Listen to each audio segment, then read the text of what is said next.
back with you at the Neshoba County Fair, a place that Haley and I hold near and dear in our heart. We want to personally thank you for giving us the opportunity to represent you in the state of Mississippi and our United States Capitol. I promise you that we work hard every day to see that we are making a nation that is a great place to live and to worship and to raise a family. We are blessed that we are joined today with a fellow member of Congress, an individual that I have gotten to know over the last 2.5 years, and someone that I call friend, Dan Crenshaw. Many of you know of Dan, you know of his story, you know of his service to our country, a former Navy SEAL who served 5 tours of duty defending our country.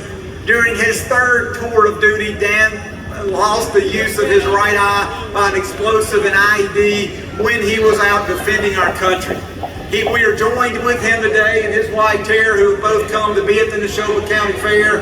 This is their first time and we are excited to have them today. I hope you will join me in giving a warm welcome to someone who is a leader in the Republican Party and who is a champion of the morals and values that we as Mississippians hold near and dear. So please join me in giving a round of applause and a warm welcome to Congressman Dan Crenshaw.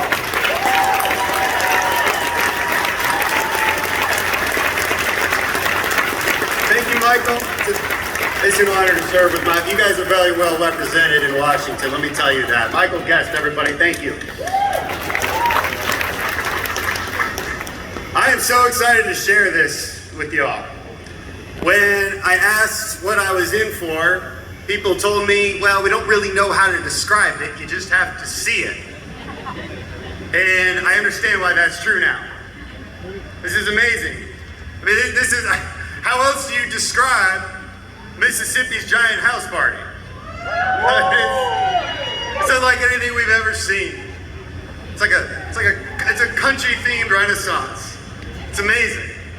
My wife and I have been so blessed by the hospitality here. We go from house to house, cabin to cabin, and we're treated like family. We're treated like we're just one of the crowd.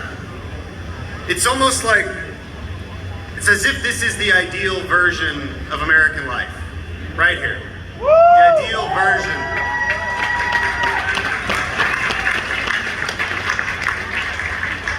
It's the ideal version of America's small town, where kids roam free, safe, happy, where politics happens on the town square and in family living rooms, not on Twitter. It's where freedom thrives.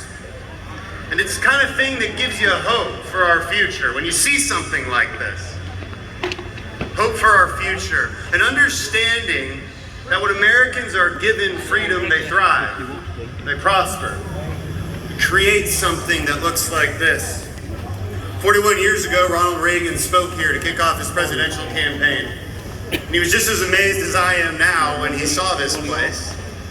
And he joked, "How did you ever accomplish such a thing without a federal program?" See, Reagan trusted Americans with freedom. I trust Americans with freedom.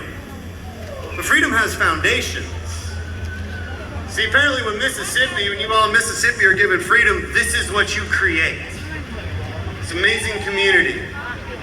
In other places like Portland and Seattle, when they're given too much freedom, they create Chaz, an autonomous zone that kind of looks like a mix between Mad Max and a homeless shelter. See, freedom has foundations.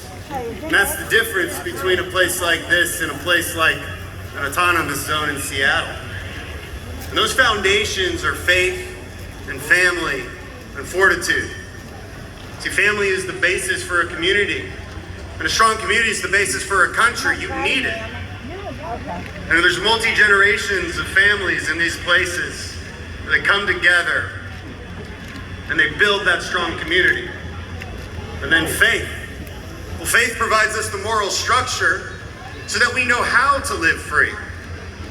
See, freedom is not doing whatever you want. There's morality. Morality derived from our Judeo-Christian history as a country. Faith and family actually have meaning. It's not just a slogan, it's important. And fortitude. See, only a strong people that understands responsibility can live with freedom. Because otherwise you're just asking that some politician make somebody else do something for you. It's how a society becomes corrupted. Where personal responsibility is the bedrock. Fortitude is the bedrock of freedom. See, freedom is not hedonism. Freedom is not just doing whatever you want. It's not living your truth. It's living absolute truth. Freedom is living for a higher purpose. Freedom is living for a higher ideal. It's pursuing your happiness in the most objective of ways, in the most profound of ways. It's finding dignity. It's finding purpose in life. That's what freedom is actually about. That's the foundation of the United States of America. You know, if you look around these days and you think from the media and from our conversations that we're having a crisis of character in our country, that we don't believe in ourselves anymore. There's so many who don't believe in this country, that want to burn the flag, that want to kneel for the anthem, that want to tell a false story, an unhappy story of America, where America is evil and irredeemable. Well, I don't think that story is true, and I don't think you do either.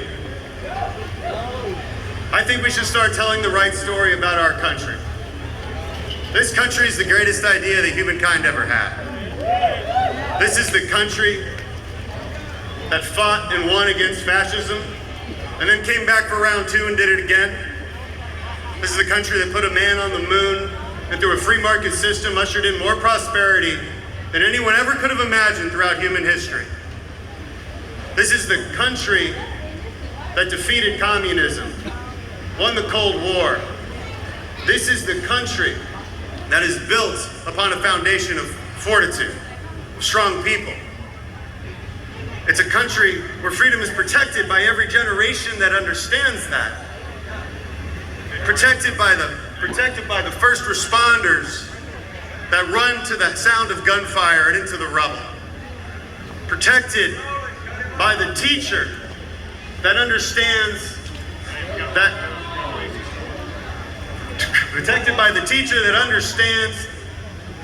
that you should protect this country and love this country, and that you should teach your students the same.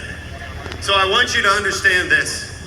Today, celebrate the best idea that humankind ever had. That idea is the United States of America.